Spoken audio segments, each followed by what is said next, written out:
sekitar kita.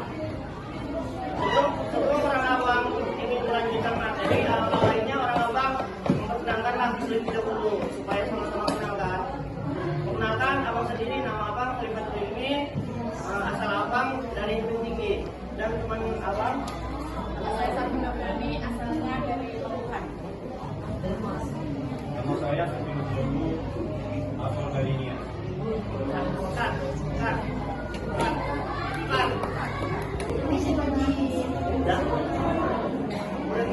Udah. Oke, baik, langsung saja.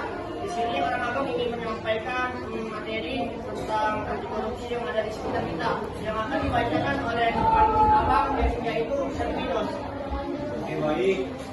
Yang pertama, mengapa penting menanamkan nilai anti korupsi sejak dini? Ini bagian pertama di sini membangun karakter yang kuat, di mana menanamkan nilai-nilai anti korupsi sejak dini akan membentuk karakter siswa yang jujur, bertanggung dan berintegritas. Yang kedua, mengurangi perilaku koruptif, di mana edukasi anti korupsi yang efektif dapat mencegah tumbuhnya perilaku korupsi di lingkungan sekolah sejak dini. Yang ketiga, meningkatkan kualitas pendidikan, di mana sekolah yang bebas dari korupsi dan meningkatkan alokasi dana dan sumber daya untuk mendukung kualitas pembelajaran. Kemudian bentuk-bentuk korupsi di lingkungan sekolah. Yang pertama, penyalahgunaan anggaran, penyelewengan dana bos, pengadaan barang atau jasa yang fiktif, dan penggunaan anggaran untuk kepentingan pribadi. Kemudian penyuapan, di mana pemberian hadiah atau uang untuk mempengaruhi keputusan seperti penerimaan siswa baru atau pemberian nilai. Yang ketiga, nepotisme, rekrutmen staf atau penempatan siswa berdasarkan hubungan, kekerabatan dan pertemanan, bukan kompetensi. Kemudian pungli, pungutan dia di luar ketentuan resmi seperti pungutan untuk kegiatan yang ekstrakurikuler atau fasilitas sekolah. Oke, selanjutnya yang akan dibacakan sama teman abang Satina. Saya akan menjelaskan dampak korupsi terhadap kualitas pendidikan. Kekurangan sumber daya anggaran yang seharusnya digunakan untuk membiayai pertumbuhan.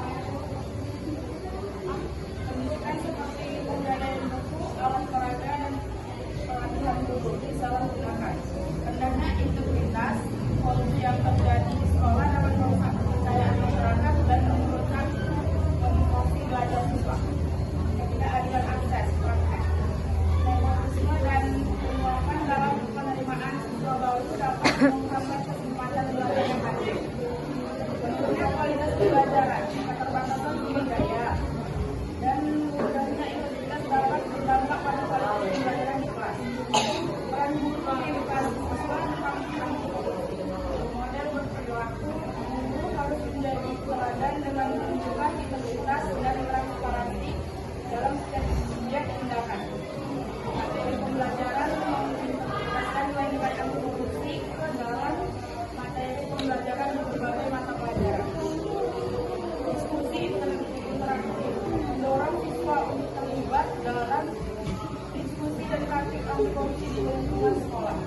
Kampanye sekolah mengadakan kampanye anti korupsi melalui kegiatan ekstrakurikuler seminar atau pameran. Oke, di sini abang ingin melanjutkan materi sedikit, yaitu partisipasi aktif siswa dalam mencegah anti korupsi. Yang pertama itu pemantauan. Siswa dapat memantau dan melaporkan setiap indikasi praktik korupsi yang terjadi di lingkungan sekolah. Yang kedua, advokasi. Advokasi itu siswa dapat melakukan advokasi dengan membuat proposal atau kampanye anti korupsi di sekolah. Yang ketiga, keteladanan. siswa dapat menjadi teladan dengan menunjukkan perilaku jujur, bertanggung jawab, dan berintegritas. Terus memperkuat integritas dan transparansi di sekolah. Yang pertama itu kepemimpinan. Kepala sekolah dan jajaran manajemen harus memberikan komitmen dan keteladanan yang kuat. Yang kedua, keterlibatan warga di sekolah, melibatkan guru, siswa, dan orang tua untuk mencegah korupsi di sekolah. Yang ketiga, penguatan sistem, membangun sistem pelaporan, pengawasan, dan akuntabilitas yang efektif di lingkungan sekolah. Yang keempat, budaya anti korupsi, menanamkan nilai integritas, transparansi, dan anti korupsi sebagai budaya di sekolah.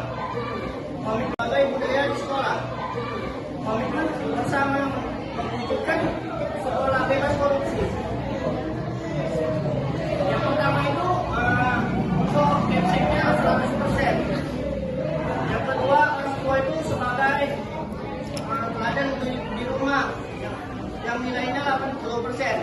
Terus mewujudkan sekolah bebas korupsi dengan komitmen bersama dari seluruh pemangku kepentingan dengan sinergi yang kuat antara kepala sekolah, guru, dan siswa, orang tua, dan pemerintah. Kita dapat membangun lingkungan pendidikan yang integritas dan transparan dari masa depan anak bangsa yang lebih baik.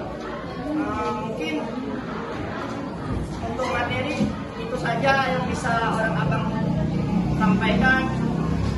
Bila ada kata-kata abang yang kurang paham, abang minta maaf. Sebelumnya, ada yang tahu rupanya anti korupsi itu apa? Ngambil uang.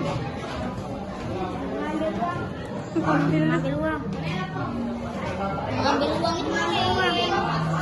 Bisa ambil uang kawan, ambil uang mama, ya. Itu mahal. Pokoknya yang kayak gini itu masalah jauhin aja, nggak bagus itu. Anti korupsi.